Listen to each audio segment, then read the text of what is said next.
Hey, what's up, everybody? Welcome to the Rules of Engagement. As always, I'll be your host, Nick Axslav Ranish, as we explore strategies and tactics used in the game of Starcraft 2. Today, we're going to talk about a couple key things. First, we're going to start off talking about how to defend Zerg aggression. We're going to take a look at one of the replays from last night's WCS America match between Snoot and Theognis. Then we're going to talk about mid-game Zerg versus Terran aggression, looking at Vive versus SCC again from last night's WCS America tournament. And then, of course, talking about how to play Terran if you want to take a late third in Terran versus Zerg with Snoot versus the STC. After these three sections, we're going to do the viewer Q&A. So if you have any questions, submit them to me on Twitter at @ISAxslav, or leave them in the comment section of our YouTube videos for the past Rules of Engagements. I check all those comment sections as well. Of course, if I don't answer your question this episode, don't worry, I'll get to it in the next episode. So starting off with defending Zerg aggression in Snoot versus Theognis, a couple things we're going to talk about that are very important to this are going to be scouting when you do a macro opening. The key things you should be scouting for, setting up defensive widow mines and the correct way to lay out that defense, and then also how to correctly stabilize after an attack to make sure you're ready to progress into the next stage of the game without any loose ends going on or any macro errors. So we're going to start this game at the 6-minute mark, and we're going to take a look at this from Theognis' point of view, because we want to talk about here. This whole replay is going to be pretty much from Theognis' point of view, because that's really what we're talking about, is how to defend Zerg aggression as a Terran. And so, when you're going for a macro-heavy opening, right, if we take a look at what Theognis is doing, that's exactly what he's doing. He's got a third command center being built here, before even he gets a second gas. He's only on 2 production facilities, and he's actually going to even go double eBay before he builds any additional production facilities. So, he's got to be careful about aggression because his production is so limited, right? And that's where scouting is key. It's very important to get as much scouting information as possible so you know how defensive you have to play. So keep an eye for where the Zerg third base will most likely be. And then also, you want to keep an eye on any units that leave the Zerg's main. So as you can see here, what does Theognis do? He sends his first Hellions out to get scouting information, right? They go onto the middle, and they see roaches. Now, right here is actually kind of a cool point, because what I want to talk about is how many roaches, right? He saw exactly 3 roaches that popped out.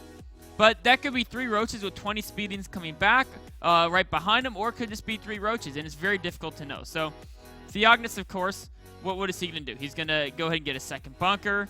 As we see here, he's also going to produce more units. Of course, you always want to do that. And he's going to pull a bunch of SCVs. So the second bunker is a very cheap extra defense. Always get it if you're not sure. But pulling this many SCVs is essential versus a determined attack. But if it's only 3 roaches, you don't really need to do it. You're losing your self-economy. So that's exactly what we see Theognis doing here. He's sending these Hellions around to see if there's more reinforcements. Now, he makes a choice here. This is a very interesting choice. And I'll talk about it. Actually, just going to bring up the full map real quick as I talk about it. So what's really cool here is he has his Hellions right here, right?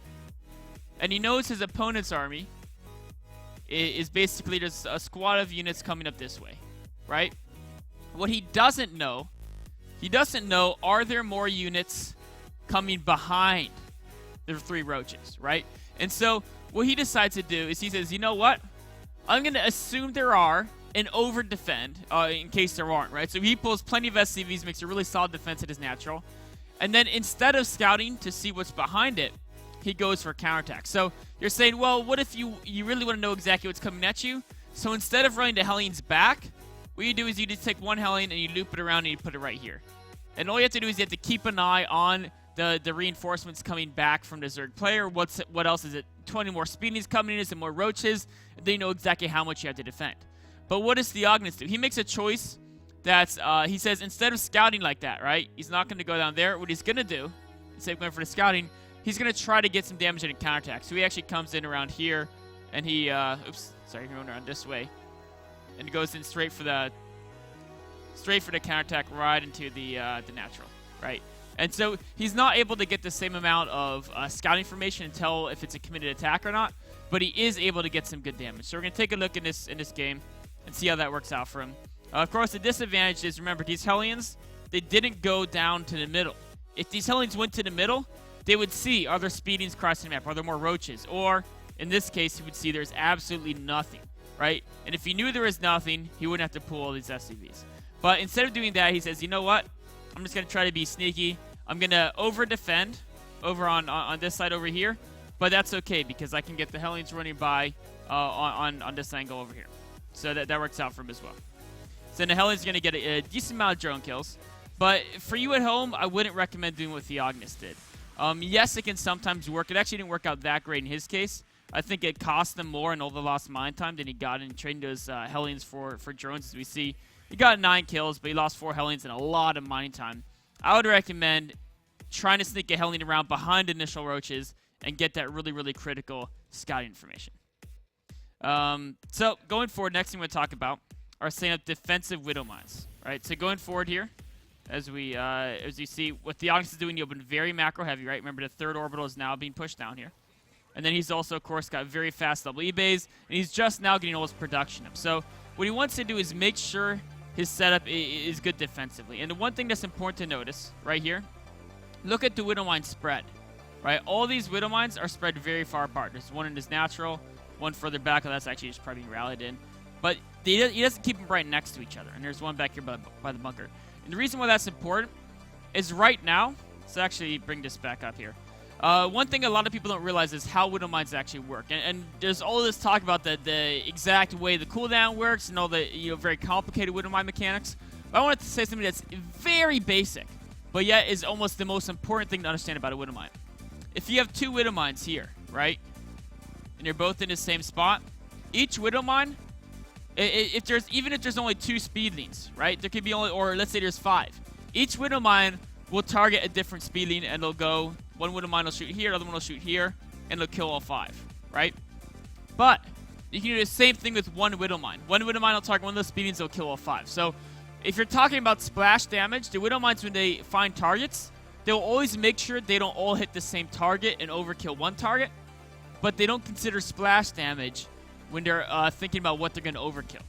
So you want to spread the widow mines out so they don't all hit the same area, and then you're losing all that splash damage because you have 4 widow mines killing a group of Zerglings when 1 widow mine would have done just as well. So try to spread the widow mines out as much as possible, but there's also something you have to consider when you're spreading them out, is that they're more vulnerable. So if your opponent has detection, you may not want to put too many beyond the reach of your ground units because, of course, they can be taken out as long as your opponent has that detection. So it's kind of a balancing act. Is you want to spread them as much as possible for defense, but you also want to make sure that you don't have too many out there and vulnerable, because if your opponent, of course, has an overseer, I think there's an overseer somewhere. Actually, he doesn't even have one. So in this case, it's great to spread them out as much as possible.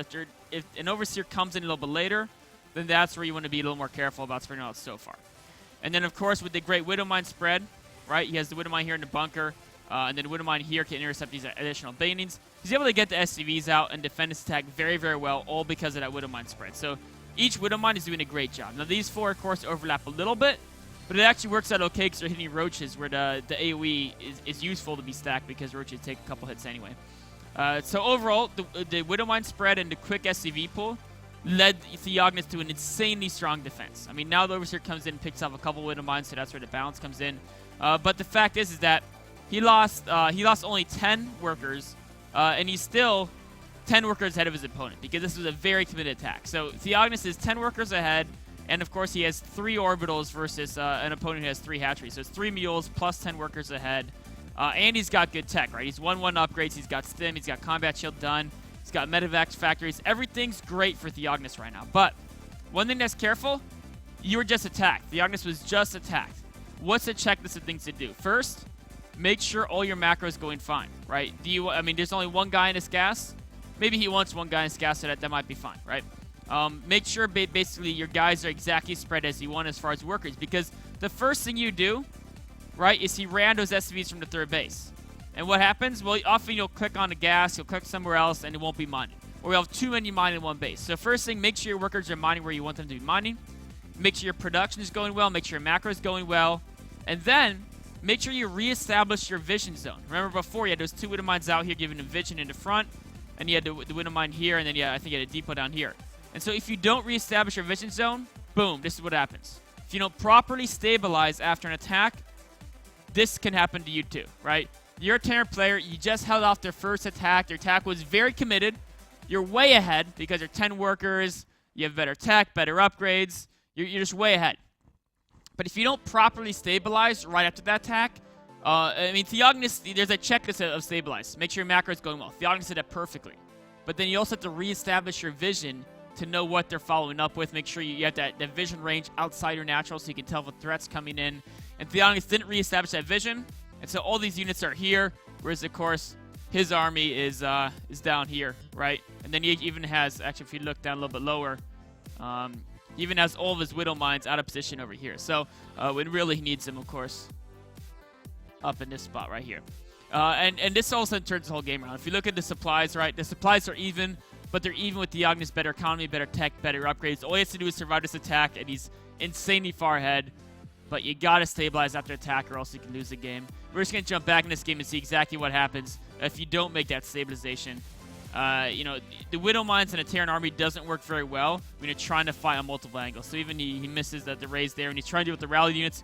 He's trying to bring back these forces, right? And additionally, the Widow Mines sculling along behind. But because he's so busy, right? He's so busy microing his SCVs, microing his rallied units to make sure they pop out. Unfortunately, he misses and has all his Widow Mines shoot the same target there, or the same group of targets, excuse me, and takes out all his own little forces there. And then once his Zerg's on your production line, the game's over, right? So from this point here, the game's already over. Theognis, you know, he stays in for another minute, but once Terran's production is camped, they can't come back. But what's really important there, what determined the game, is one is Theognis did so well with his macro. He made sure his scouting was good enough. He didn't get caught off guard by any roach attacks. And actually, he prepared more than he needed to, in fact, but that was okay because he played so aggressively macro. Then his Widow Mine defense was great early on, but he didn't fully stabilize after that attack. Instead, he rushed out to try to put on a counteroffensive before stabilizing. And sometimes you have to do that if you're crippled and you have to do some damage. But if you're ahead, always fully stabilize after an attack before you think about the next step in the game. Theognis didn't do that, and that's why he got caught off guard by that second invasion. Led Snoot to win that game. This wraps up the analysis of Snoot versus Theognis. We're going to take a short break and be right on to our next segment.